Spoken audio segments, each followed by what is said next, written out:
Man, it is exactly 4 days away where we'll actually get the early access for Dune Awakening, one of the games that I'm truly excited about, and 9 days for the official release of Dune Awakening for those that didn't get the premium packages. But nonetheless, I'm super stoked for it. And in this video, I'm going to go over some of my favorite features as to why I'm so excited about and why you should be excited about Dune Awakening and why you should try it out. All right, so now what I've done is I've gotten access to the open beta a few weeks back when they did open beta, and it was really interesting. There was a few features that was key for me that really compelled me to want to always play, want to always log in and progress and learn more about this game. The very first one is a deep character progression, which is immense, to be quite honest. There's so much things that you can progress in terms of abilities.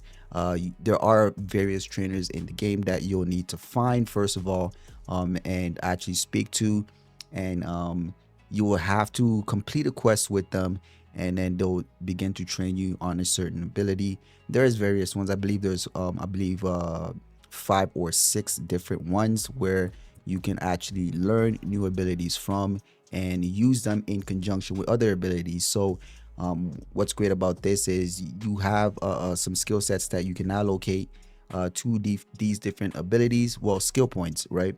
And it will allow you to mix and match different abilities that you learn from different trainers, which is super amazing. It allows you to actually do different combinations.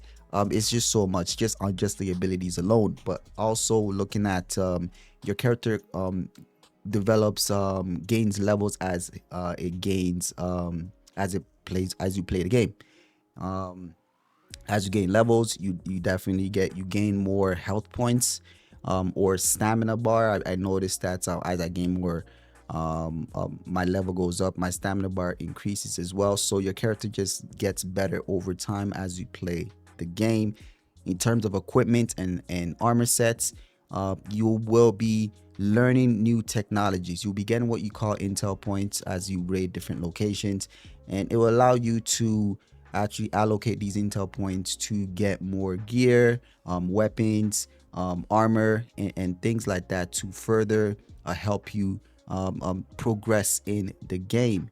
And as you go to different locations, as you progress and go to even harder dungeons, harder locations, more challenging locations, you will need the better gear. You'll need the better items and things of that nature to progress. Super stoked about these things. So now my next one is actually pretty big. It's called base building, something I've been looking forward to for a long time, to have a game where there's in-depth base building mechanics, and Dune Awakening is knocking it out the park. When I played in the open beta, I was actually blown away with the amount of things you can do with base building. I've seen some people, some of the example bases that Funcom provided in some of their live streams, and they're quite impressive, the amount of detail you can put in their latest mid to end game live stream. They did showcase some really detailed locations and detailed interiors, so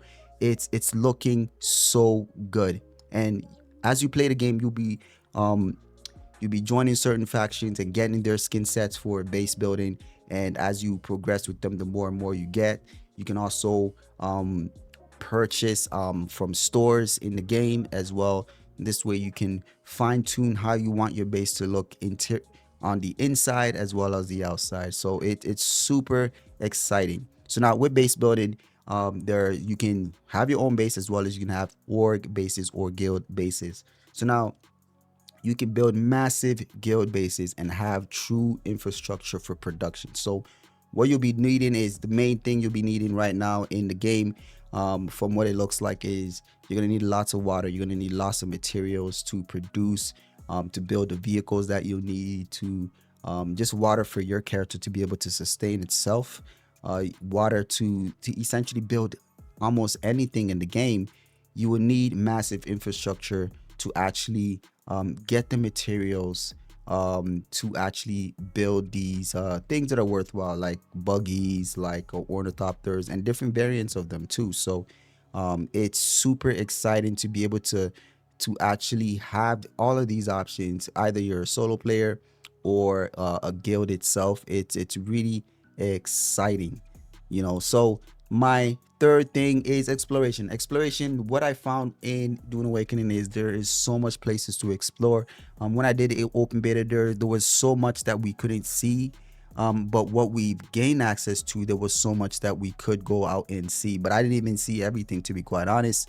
And it's so interesting. One thing you have to be aware of is there are sand worms out there that will eat you if you are out in the open sand. So you have to be careful about them. They're really fast actually. So you got to make sure you actually have a quick bike to use to traverse across the sands and explore the different locations.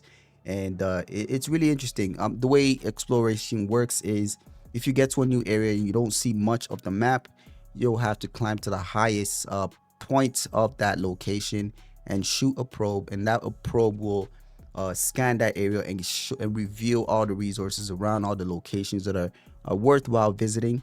And this way you can go out and know where to go and things like that.